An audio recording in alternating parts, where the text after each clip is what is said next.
नमस्कार दोस्तों, आप सभी लोगों का वेलकम एंड स्वागत है। सीटेट एग्जाम को लेकर जो भी डाउट आप लोगों के कमेंट में थे, सारे डाउट इस वीडियो में क्लियर हो जाएंगे। वीडियो को कंप्लीट वॉच करिएगा, हर एक पॉइंट को ध्यानपूर्वक सुनिएगा क्योंकि काफी महत्वपूर्ण है। चैनल को सब्सक्राइब अगर नहीं किया है तो सब्सक्राइब वाला बटन दबा दीजिए, साथ ही बेल आइकन जरूर दबा दीजिए क्योंकि पल पल की अपडेट आप लोगों को मिलती रहती है। उसके साथ ही शाम 7:30 बजे की जो मैराथन क्लास आप लोगों के लिए चल रही है उसको देखना ना भूलिएगा क्योंकि सारे सवाल वो हम लेकर आ रहे हैं जो कि परीक्षाओं में पूछे जाते हैं। सबसे पहले हम इस नोटिफिकेशन की बात करते हैं। अब कुछ लोग सीधा कमेंट में जाकर इस नोटिफिकेशन को देखने के बाद बिना वीडियो कंप्लीट देखे कमेंट करेंगे फेक वीडियो। उससे पहले वीडियो कंप्लीट वॉच करिए, फिर उसके बाद आप अपनी राय लिख सकते हैं कमेंट बॉक्स में। ये पब्लिक नोटिस 13 तारीख को बताई गई है, 13/12/2022 को जारी की गई है, जिसमें इसमें 13 तारीख की डेट मेंशन है, पब्लिक नोटिस है।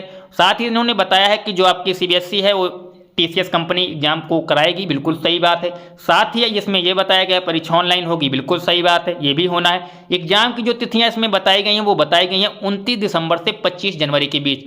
चलिए इस बात को यहीं पे छोड़ते हैं, पहले हम चलते हैं पीछे। कुछ 2 महीने पहले का आपको समय याद होगा, वहां पर एक नोटिफिकेशन जारी होता है, उसमें जो एग्जाम की तिथियां हैं वो बताई जाती हैं कि आपके जो एग्जाम है वो सितंबर से लेकर अक्टूबर के महीने में आवेदन लिए जाएंगे और नवंबर दिसंबर में आपके एग्जाम कराए जाएंगे। एक नोटिफिकेशन जारी होता है, उसमें बताया जाता है। तो आपको याद होगा एक हफ्ते के अंदर ही सीबीएसई ने ऑफिशियल तौर पर एक नोटिफिकेशन जारी किया।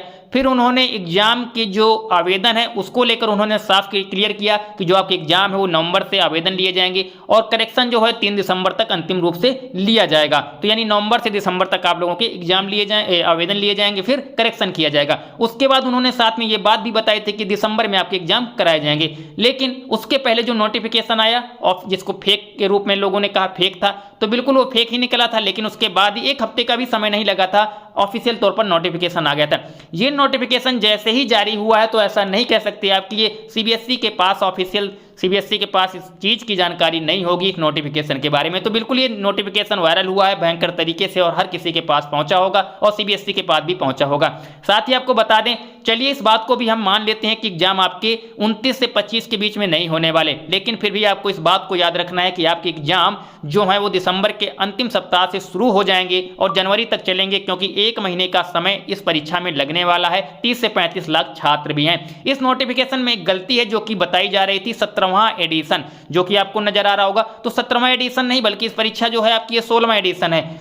हो सकता है कुछ लोग कहेंगे टाइपिंग मिस्टेक है, ये भी हो सकता है कि टाइपिंग मिस्टेक हो, ये भी हो सकता है टाइपिंग मिस्टेक ना हो, क्योंकि सीबीएसई हर चीज को जांच परख के ही अपलोड करता है और जारी करता है। तो चलिए इसको टाइपिंग मिस्टेक ही मान लेते हैं। तो आपकी जो तिथियां इसमें बताई गई हैं, 1 महीने का समय दिया गया है, सारी चीजें इसमें सही तरीके से लग रही थी। लेकिन एडिशन जैसे ही देखा जाता है तो ये लगता है कि यहाँ पर जो चीजें हैं वो कुछ गलत वर्क कर रही हैं। तो आपको बता दें, जो सीबीएसई का इतिहास रहा है, हर बार का यही नियम है, हर बार का लगभग जब से जो लास्ट वाला ऑफलाइन एग्जाम हुआ था उससे लेकर उसके बाद जो ऑनलाइन हुआ उसमें और जो इस बार हो रहा है, यानी तीसरी बार ऐसा हो रहा है कि एक नोटिफिकेशन पहले जारी किया जाता है।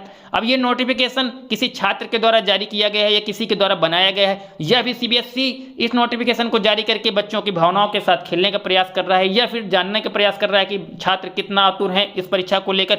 इसको लेकर तो इस ऐसे कुछ होते रहते हैं, आपकी नोटिफिकेशन जारी होते रहते हैं। लेकिन जैसे ही फेक नोटिस आती है तो सीबीएसई ऑफिशियल तौर पर अपने setet.nic.in जिनको ऑफिशियल वेबसाइट है वहां पर एक नोटिस चिपका देता है, वो जारी कर देता है और उसमें जो डेटें होती हैं, जो चीजें होती हैं, वो क्लियर कर देता है। तो आप लोगों को अब क्या करना है, चैनल से जुड़े रहना है। जैसे ही अपडेट आती है तो आपको सबसे पहले बता दी जाएगी। एक बात और याद रखिएगा, सीबीएसई के ऑफिशियल वेबसाइट से पहले नोटिफिकेशन ऑफलाइन मार्केट में देखने को